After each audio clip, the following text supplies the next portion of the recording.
கடந்த 5 ஆண்டுகளாக தமிழகத்தில் நிலவும் போதைப்பொருள் பழக்கத்தை பற்றி நாம் இங்கே அனைவரும் அறிந்த விஷயம்தான். ஏற்கனவே உலக இன்டர்நேஷனல் போதைப் பொருள் கடத்தல் மன்னன் ஜாஃபர் சாதிக் என்ற நபர் டெல்லியில் கைது செய்யப்பட்டார். அவருடனும் அப்போது இருந்த முதல்வர் குடும்பம் முதல் அமைச்சர்கள் வரை அதிகாரிகள் வரை அனைவரும் எவ்வளவு தூரம் தொடர்பில் இருந்தாலும் எல்லாருக்கும் தெரியும். இதுவரை அந்த நபர் சம்பந்தப்பட்ட எந்த வழக்கும் தமிழ்நாட்டில் பதிவு செய்யவில்லை. கடந்த 5 ஆண்டுகளில் எல்லா வகையிலும் போதைப் பொருள் கல்லூரியிலிருந்து எல்லா இடங்களும் அதிகமாக இருக்கிறது என்பதில் எந்த மாற்று கருத்தும் இல்லை. அதை தடுக்க மாண்புமிகு முதலமைச்சர் அவர்கள் அனைத்து வகையிலும் தேவையான சட்டப்பூர்வ நடவடிக்கைகளும் அனைத்தையும் எடுத்துக்கொண்டிருக்கிறார். நமது அரசின் கொள்கையும் போதைப் பொருள் அனைத்து வகையிலும் கட்டுப்படுத்த வேண்டும் என்பதுதான் முதலமைச்சருடைய முக்கிய கொள்கை. இந்த கடந்த ஆட்சியில் இந்த ஜாஃபர் சாதிக் போன்ற இன்டர்நேஷனல் போதை கடத்தல் மன்னன் எப்படி முதலமைச்சர் குடும்பம் முதல் அனைத்து அமைச்சர்கள் வரை தொடர்பில் இருந்தாரோ அது போன்ற எந்த ஒரு சம்பவமும் இதுமேல் நடக்காமல் தடுப்பதற்கான தேவையான அனைத்து நடவடிக்கைகளையும் முதலமைச்சர் கண்டிப்பாக எடுப்பார் என்பதை உறுதியாக சொல்லிக்கிறோம். எதிர்கட்சி தலைவர் பாருங்க, மாண்பு எதிர்கட்சி தலைவர் என்ன அவர் அலோவ் பண்ண போறீங்களா இல்லையா? அவர் அலோவ் பண்ணுங்க. எதிர்கட்சி தலைவர் சொன்ன பிறகு நீங்களே எப்படி உட்காருங்க, எல்லாரும் நீங்க பேசுங்க, மற்றவங்க எல்லாம் உட்காருங்க. எதிர்கட்சி தலைவர் என்று நான் சொன்ன பிறகு அவர் கட்சியை சேர்ந்து நின்று கொண்டு இப்படி செய்வது சரியல்ல. நீங்க மட்டும் பேசுங்க. மாண்புமிகு பேரவைத் தலைவர்களே, நம்முடைய அமைச்சர் அவர்கள் சம்பந்தப்பட்ட ஒரு நபரின் பெயரை சொல்லி இங்கே குறிப்பிட்டு பேசியிருக்கிறார். அந்த சம்பந்தப்பட்ட நபர் மீது அப்படி ஒரு குற்றச்சாட்டு எழுந்ததுமே எங்களுடைய தலைவர் அவர்கள் உடனடியாக அவரை கைது செய்து அவரை என்னுடைய கட்சியிலிருந்தே உடனடியாக நீக்கிவிட்டோம்.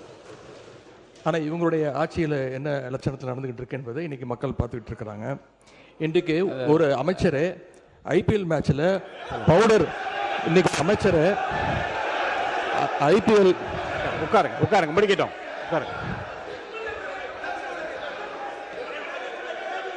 அவங்க குற்றச்சாட்டு வச்சா நான் குற்றச்சாட்டு வைப்பேன். எதிர்கட்சியில் ஒன்று சொல்கிறேன். உங்களுக்கு பேசுவதற்கு நான் அனுமதி அளிக்கிறேன். நியாயமான கருத்து எதிர்கருத்து இருந்தால் சொல்ல அனுமதி அளிக்கிறேன். ஆனால் உங்கள் கட்சியை சார்ந்தவர்களை நீங்கள் பேசி நான் உட்கார அமைச்சர் இருங்க, அமைச்சரை நான் உட்கார சொல்லிவிட்டேன். இல்லை ஒன்று இல்லை, திரும்ப ஒன்று சொல்லுகிறேன். ஒரு கட்சியை சார்ந்த ஒரு நீங்கள் என்ன மாநில உறுப்பினர் ஆஸ்டின், நீங்கள் அவருக்காக உங்கள் எதிர்கட்சி தலைவருக்காக பேசுறீங்களா? உட்காருங்க. நீங்கள் அவரை தான் உட்கார சொல்லிட்டேன்ல, நீங்கள் பேசக்கூடாது. உட்காருங்க. ஆஸ்டின் சார் உட்காருங்க. நீங்கள் மாநில உறுப்பினர் ஆஸ்டின், உங்களுடைய கட்சியினுடைய தலைவர், நீங்கள் எல்லாம் மதிக்க வேண்டிய, நான் மதிக்க வேண்டிய எதிர்கட்சி தலைவர், அவருக்கு நான் வாய்ப்பு கொடுத்துருக்கிறேன். மாண்புமிகு சட்டத்துறை அமைச்சர் எழுந்த உடனே உட்காருங்கள், பதில் சொல்வார் என்று சொல்லுகிற போது நீங்கள் எல்லாரும் எழுந்தீங்கள் என்றால் அப்போ உங்கள் தலைவருக்கு என்ன மதிப்பு இருக்கிறது? மாண்பு எதிர்கட்சி தலைவர், நீங்கள்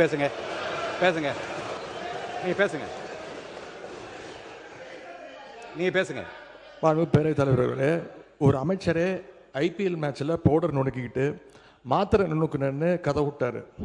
அவர்கிட்ட உங்களுடைய காவல்துறை ஏதாவது விசாரணை நடத்துச்சா? அவர் மேலே ஏதாவது நடவடிக்கை எடுத்திருக்கீங்களா? அது மட்டும் இல்லை, சமீப காலமாக ஆளுங்கட்சியை சேர்ந்த பலர் போதைப் பொருள் வழக்கில் தொடர்ந்து கைது செய்யப்பட்டு வருகிறார். நீங்கள் இதுக்குரிய ஆதாரங்கள்லாம் நீங்கள் இல்லாமல் நீங்கள் பேசக்கூடாது. அமைச்சர் அவர்கள் பேசுனதுக்கு ஏதாவது ஆதாரம் கேட்டிருக்கீங்களா? அமைச்சர் அவர்கள் பேசுனதுக்கு ஏதாவது ஆதாரம் இருக்கா? நாங்கள் உடனடியாக கைது செய்யப்பட்டிருக்கோம், ஒரு கட்சியிலிருந்து நீக்கியிருக்கிறோம். உங்களுடைய அமைச்சர் ஐபிஎல் மேட்ச்சில் பவுடர் நொடுக்கிட்டு இருந்ததை இன்றைக்கு உலகமே பார்த்துச்சு, பல்வேறு விமர்சனங்கள் வந்துச்சு. குழந்தைக்கு மாத்திரை கொடுத்தேன்னு கதை விட்டாரு. அதற்காக ஏதாவது விசாரணை நடத்தியிருக்கிறீங்களா? புகார் எடுத்திருக்கிறீங்களா? ஏதாவது நடவடிக்கை எடுத்திருக்கீங்களா? கேட்க விரும்புகிறேன். மாண்பு முன்னவர், அவை முன்னவர். மாண்பு பேரவைத் தலைவர் அவர்களே, மாண்பு எதிர்க்கட்சி தலைவர்கள் குற்றச்சாட்டுகள் சொல்வதற்கு முன்னால் ஒன்றின் பின் ஒன்றாக பல குற்றச்சாட்டுகள் இங்கே சொன்னார்கள். அதற்கான ஆதாரத்தை உங்களிடத்திலே தந்து அதற்கு பிறகு அவர் பேசியிருக்கிறார் என்பதை நான் அறிய விரும்புகிறேன்.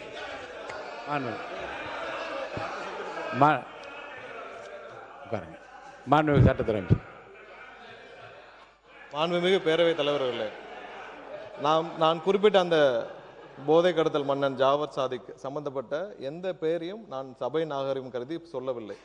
அதே நேரத்தில் அந்த வழக்கில் ஒன்றிய அரசு டெல்லியில் பதிவு செய்யப்பட்ட வழக்கு தான் தவிர்த்து இங்கே எந்த வழக்கும் பதிவு செய்யப்படவில்லை. அவரை காப்பாற்றும் முயற்சியாக நடந்தது. இவர்கள் தேவைப்பட்டால் யார் யாருடன் எந்தெந்த வகையில் புகைப்படம் எல்லாம் அப்போது சமூக வலைதளத்தில் எல்லாத்திலும் வெளியாச்சு. சபை நாகரிகம் கருதி நான் அதை வெளியிடவில்லை, யாருடைய பெயரையும் குறிப்பிடவில்லை. அதை அவர்கள் இத்தோடு நிறுத்திக் கொண்டால் நல்லது. கண்டிப்பாக நம்மளுடைய அரசு எந்த வகையிலும் போதைப் பொருள் கடத்தலை தடுக்கவும் போதைப் பொருட்களை தடுக்கவும் தான் முதலமைச்சர் உத்தரவிட்டுள்ளார். இல்ல இந்த இந்த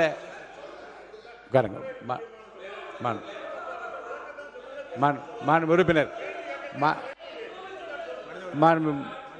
மனிதவளத்துறை அமைச்சர் அவர் சொல்லட்டும், அவரை பத்தி சொன்னதுனால சொல்லட்டும். மனிதவளத்துறை அமைச்சர். மாண்புமிகு பேரவைத் தலைவர் அவர்களே, அதாவது ஸ்டேடியம்ல இருந்து இந்த மாதிரி நடந்ததுக்கான விளக்கத்தை ஆல்ரெடி அளித்தாச்சு.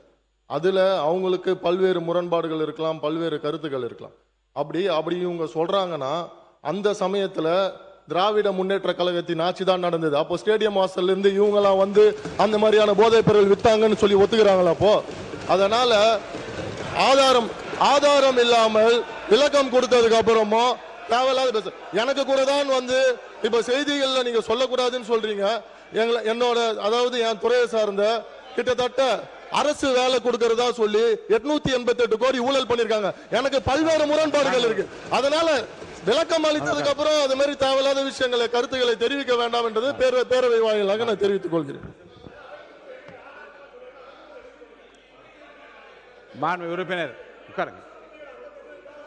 மாண்புமிகு உறுப்பினர்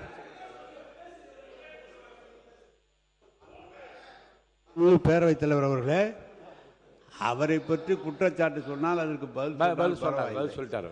அதை விடுத்து விட்டு ஒரு ரெய்டில் எங்கேயாவது செக்குது 888 கோடின்னு ஒரு கேஸ் பதிவு பண்ண சொல்லி இடி சொன்னாங்கன்னு சொல்லி பெர்சீவ் பண்ணி அது வேலை கோர்ட்டில் இருக்குது சப்ஜெக்ட். கோர்ட்டில் இருக்கிற சப்ஜெக்டை இவர் கூப்பிட்டு பேசுகிறார். அது எப்படி சரியாக இருக்குமா? ஃபுல் விளக்கம் நான் சொல்ல முடியுமா அதுக்கு?